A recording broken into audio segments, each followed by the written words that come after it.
محمد وعلى آله وأصحابه وبارك وسلم. سبحانك لا علم لنا إلا ما علمتنا اللهم علمنا ما ينفعنا زدنا علما يا مقلب القلوب ثبت قلوبنا على دينك. السلام عليكم ورحمة الله وبركاته. Is it possible to open the door at the back? I know you're going for the sauna effect there. It's like super hard and stuff in here. And is the other door also open? Can we open the both that doors, inshallah, we just need some fresh air. What's this? What you got? Is there Naza there? Okay.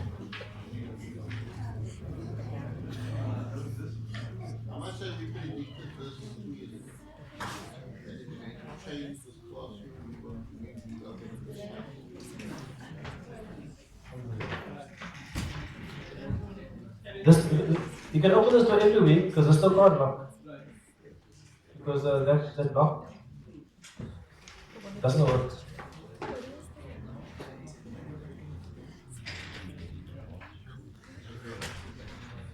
Can you feel the coolness now?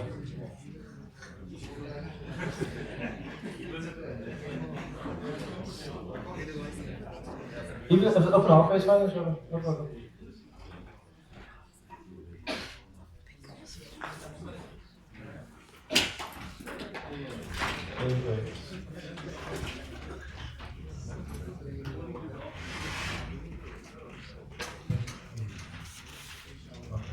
The brothers can open every week and also close it after class in Fatihah. So to keep things as we found them.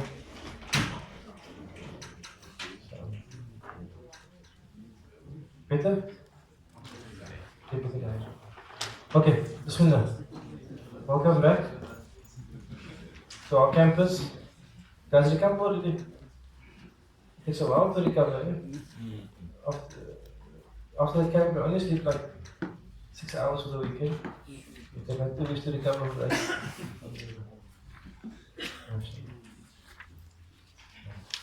Okay, Bismillah. I printed some notes. So very brief notes this week on our section on macro features. Do you remember what we're doing? Okay.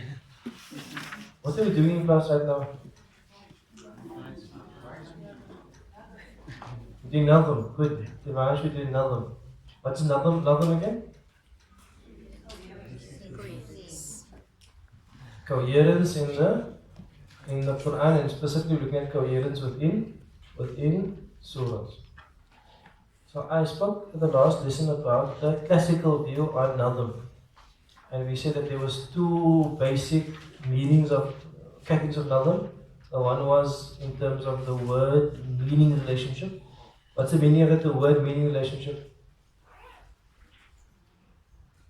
Anybody?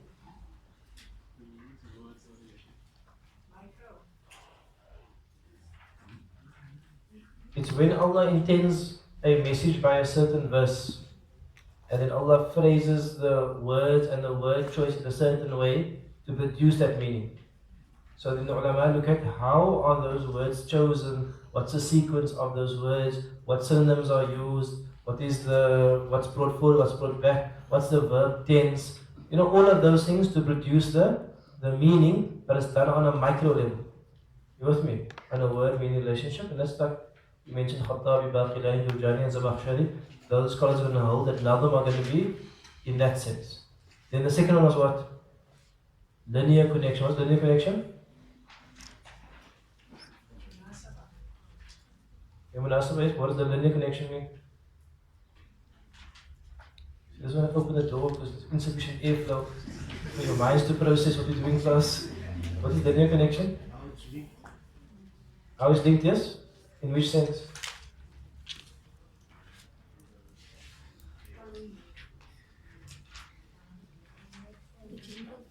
I spoke about the idea of linear coherence. Anybody?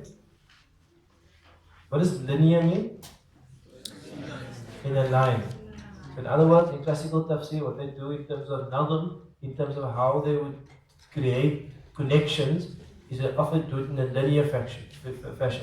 Like verse 1 is linked to verse 2, or section 1 is linked to section 2, and section 2 is linked to section 3, and section 3 is linked to section 4. It's a linear fashion, it goes from A to B. So most classical tafsir are obviously written in a what we call atomistic linear fashion, which is atomistic means word by word, verse by verse, and in a line.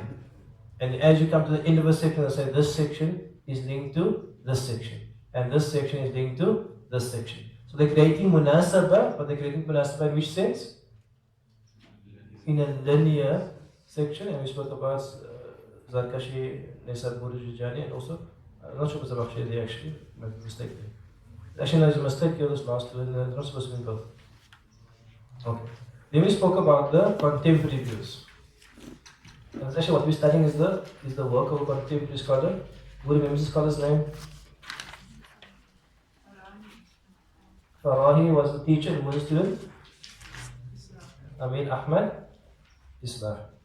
So it's a contemporary view, but I find the view quite useful. Is that every surah has an amud. Every surah has a central theme, a central pillar, a central message. That's the reason why I have different surahs. It's because different surahs present different messages.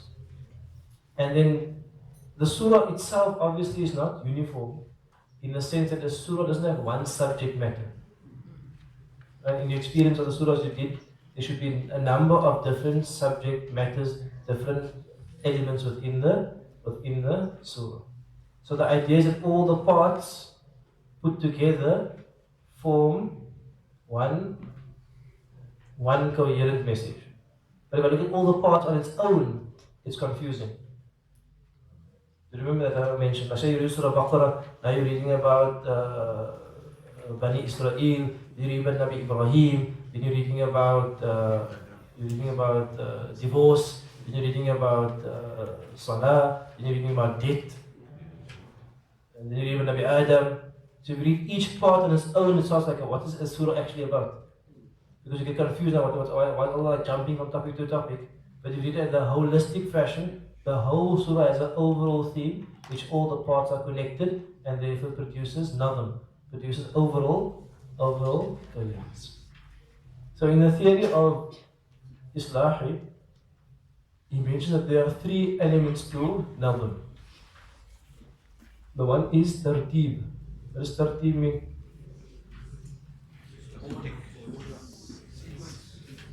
Tartib is sequence. So what you have is you have two types of tartib.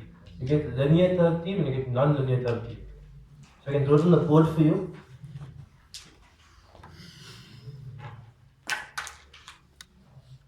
I mentioned last time, a linear tartib is that this is linked to this, this is linked to this, this is linked to this, this is linked to this. Non-linear tartib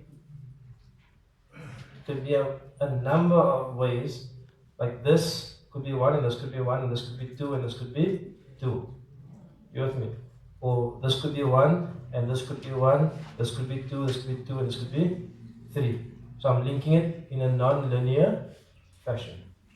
Okay, it's not actually difficult to do. All you do is just read the parts of the surah and you think to which part is this linked to. But the difficulty is if you do it in a linear fashion, you can't see these linkages. And the second thing is what? So that's going to be in terms of what tartib, right? Tartib. Tartib is simply going to be the linkages of the structure. What's the next thing? Next thing is going to be munasabah. But when you use munasabah, it doesn't mean in the sense that we use it now. Munasabah. It means it in terms of proportionality. What does proportionality mean? What does proportion mean? When you say something is out of proportion, in proportion, what does that mean? I'm hearing just murmurs. Can you say again? What? Okay? It's when you're comparing two things and you're seeing whether they are balanced, whether they have some proportion. I came to an interesting example recently. I was teaching Surah Qiyamah, and then followed by Surah Al-Insan, Dahab, and then Mursalat. It's quite interesting for me the proportionality there, because Qiyamah is about what? Qiyamah is about Qiyamah. And then how many groups of people do you have in Qiyamah?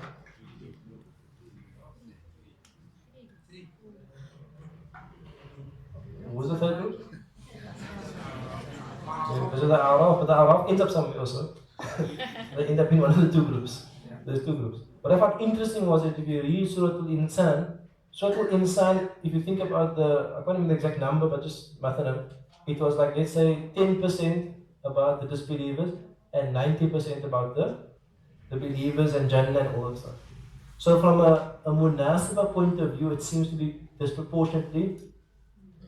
I'm saying from a human mathematical point of view, it's almost like heavily weighted towards people of Jannah. Because I think only one verse, I don't remember now, but there's only one or two verses about the people of Jahannam. What was interesting was when you go to Mursalat, it's what? 90% warning and 10% about the people of Jannah.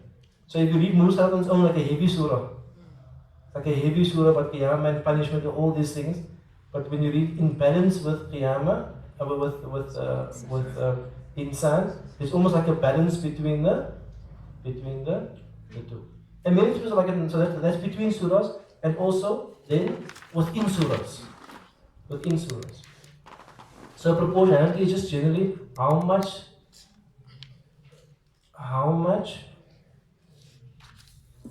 focus does Allah dedicate towards each section, and how does that sections then balance with each other? Because remember, a discourse which is balanced is one of the qualities of good discourse. It's not like off onto one side; it's a balanced message. So how the message is balanced is also part of number. And we're not saying simply just mathematically balanced, like must be 3 and 3 and 3 and 3. There may be reasons why one is given more treatment, and that must be explained. Why is Allah giving more treatment to that and less treatment to that? And there may be reasons why for those. So it's looking at the surah also from a proportionality perspective. And the last thing is going to be wahdaniyah. Wahdaniyah. So wahdaniyah is what? Is making everything wahid, to bring everything back to one coherent message. So how do you do this? We can do it thematically. Like with the linkages, how do you know what the linkages are? How do you know that the first section links to the third section? Anybody? From the theme. So in other words, there's thematical linkages. In other words, I can start tying themes together between the different sections. So I often think of it as useful. Like I think in terms of like a textbook. Like what does a textbook have? Okay, check what's the normal, typical textbook? In the chapter. Generally, there's theory about something. Allah textbook will give you theory, and the textbook will then give you what? Summary. Will give you a summary, will give you explanation, and will give you, what else does the textbook have? Examples or case studies. So sometimes in the linkages you must think of Allah's giving me the principle here, then Allah's giving me the full explanation here. Then Allah's giving me a case study here. Then Allah's giving me maybe the cause here and the effect here. Or maybe the principle here and the outcome linked to that principle. You know me? So you're not just linking in terms of same. You're thinking about what is the connection between the two. And in that way, Quran really actually becomes much more richer. Like a simple thing, you look at Surah Shams. وَالشَّمْسِ وَالضُّحَى we did it many times. وَنَفْسِ وَمَا سَوَّاهَا فَأَلْهَمَهَا فُجُورَهَا وَتَقْوَاهَا قَدْ أَفْلَحَ مَنْ زَكَّاهَا وَقَدْ خَابَ مَنْ دَسَّاهَا كَذَّبَتْ ثَمُودُ بِطَغْوَاهَا. Now if I'm thinking about Thamud, I'm thinking about nafs. What's your initial thing? You do something like, what's the mood to do with nafs? Because the whole first half of the surah was oaths, and the whole oath was about balance. Because they have the two opposite things, was shamsi, wal duha, wal qamari, and so on. And it comes down to the oath, the nafs, that the nafs has two aspects. فَأَلْهَمَهَا فُجُورَهَا وَتَقْوَاهَا قَدْ أَفْلَحَ مَنْ زَكَّاهَا وَقَدْ خَابَ مَنْ دَسَّاهَا. What's the motive of the story? كَذَّبَتْ ثَمُودُ بِالطَّغْوَى. About the people of Thamud, and they have this she camel, and they say don't destroy the she camel. Then they kill the she camel. Allah destroys them. It's a case study of what happens when the nafs is out of balance. فَأَلَمَهَا فُجُورَهَا قَدْ خَابَ مَنْ دَسَّاهَا. قَدْ خَابَ مَنْ دَسَّاهَا is a theoretical statement. It's a theoretical statement. That if you will lose if you have corrupted your nafs. But now Allah wants to bring the theoretical statement to life via what? Via a case study. You with me? So now I'm linking it in terms of connect. Otherwise it becomes like very like, okay, so I'm good now. You know, so what? You must make the linkage. Otherwise your Quran doesn't allow nothing to feel like a whole. It's going to feel very like disintegrated and disjointed. You must have that holistic. The second thing is that, so that's holistic coherence. The second thing is integrative coherence. Is that when you divide the sections, and this is one of the, actually we have some of our brothers here who are designing a syllabus based on an Arabic syllabus based on the words of the Quran. And one of the ni'mas of Allah is that He repeats many of the words, or at least the root letters in the Quran. It's actually a ni'mah of Allah because it makes the Quran much more understandable and easy to understand, because now you can have one word that's used 50, 60, 70 times, 100 times. It's much easier to learn the Quran. So what you find is actually if you take a surah and you just look at simply the root letters within a surah, you will find that even though the subject matter might be diverse, the same root letters or meaning is repeated in the other sections, as if to textually link the two. I'll give you an example. Etikaf, what is example? Etikaf. You know etikaf? Somebody over there? You get some examples. Do you remember what surah during etikaf? Qiyamah. Allah says, أَيَحْسَبُ الْإِنسَانُ أَنْ لَنْ نَجْمَعَ إِظَامًا. Allah says later about the Quran, إِنَّ عَلَيْنَا جَمْعَهُ وَقُرْآنًا. See the jama'a there is linked to the jama'a here. And we also mentioned وَالْتَفَّتِ السَّاقُ بِالسَّاقِ. And it's also means to bring something together. So the theme of bringing something together, jam' is mentioned in the different sections as if to tie the sections together. So what we call textual anchors. So why we're doing this is that we want to look at the Quran in a different light.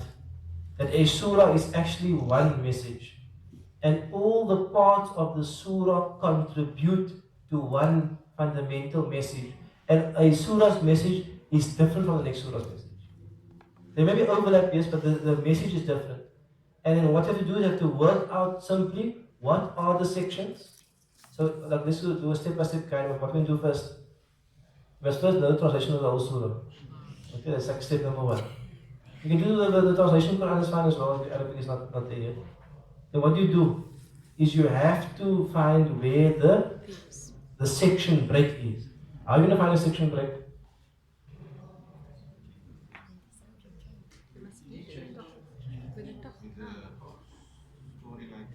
There will be a clear break in the storyline. Like you'll see there's a clear break. That the story just moved now from the ni'mas of Allah to the day of Qiyamah. You with me? There will be a clear break. You just move from there to Al-Ataka Hadithu Musa. We went to the story of Nabi Musa. There will be a clear break in the sections. When you do each section, what you do with each section, say you identify the section breaks. What do you do next? So, for example, we identify the section breaks. We said this is verse 1 to 10, this is verse 11 to 15. What do we do next?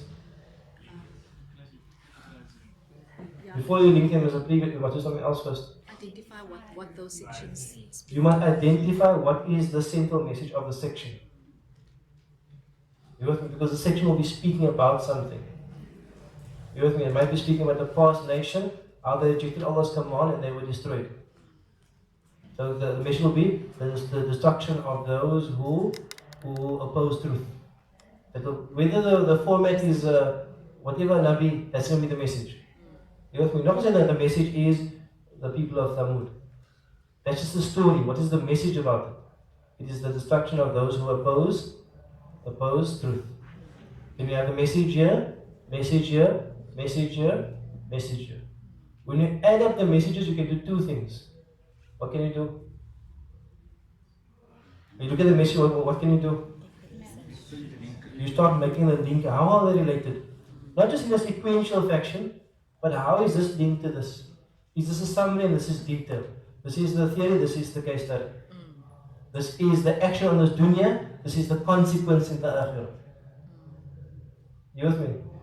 These are all the different ways we're going to link it. So we link it to, and then what do you do afterwards? You can see. You must take all of this and come to what? Surah overview. Central theme. What is the Amud? When you do that, I guarantee you read the same surah again, you'll see a different surah.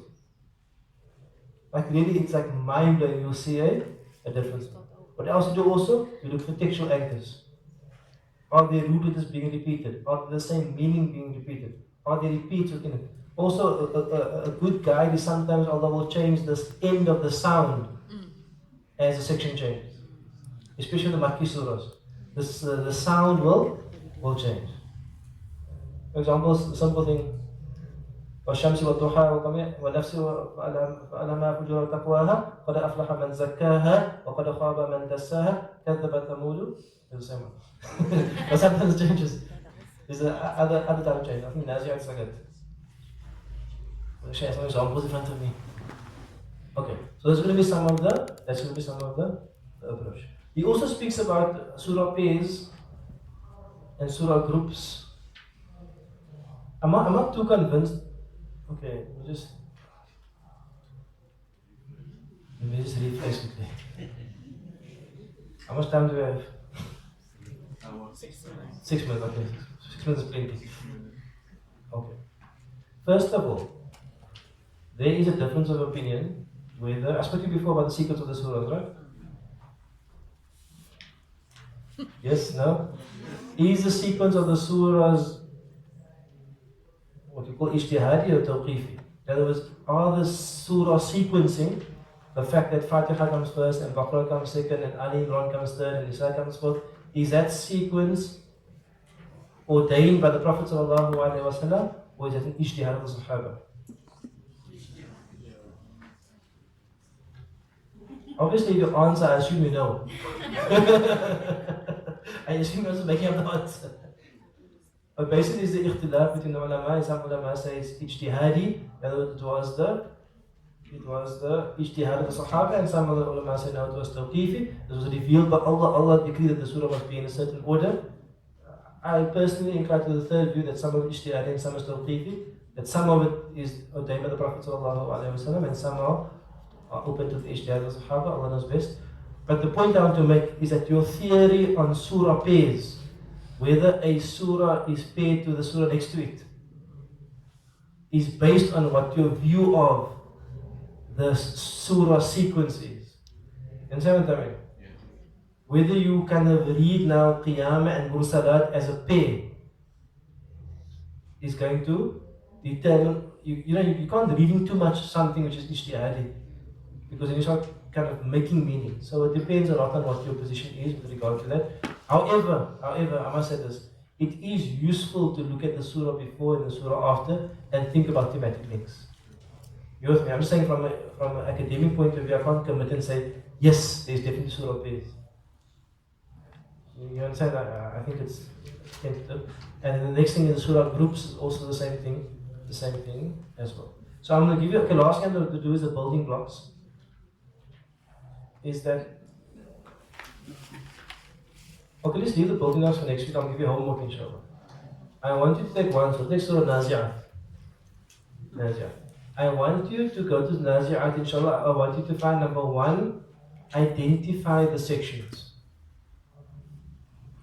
In other words, where does section 1 start and section 1 end and section 2 begin? Identify the section. Number 2 is then write out the message of each section.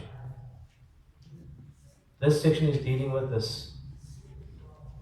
And number 3, then you tell me what you think the overall theme is. Just a note that Surah Nazi'at, the opening verses are one of the most, lots of different opinions regarding the opening verses. So you're going to read some Ibn Kathir there if you're confused. Or maybe some Ma'arif al-Quran, to get some more insight. But the main thing, whatever opinion you take with, you just do that, find where the break is, find where the message is, and find out what the overall picture is. I guarantee you, if you do this, it will really change. Like for me, it was like mind-blowing when I first did it. It changed your appreciation of Quran completely because the verses all now speak within a certain context. And Allah knows best. Barakallah, we'll continue. Maybe next week I'll also do Baqarah with you, to be the longest one. Inshallah. Barakallah, wassalamu alaikum wa rahmatullahi wa barakatuh.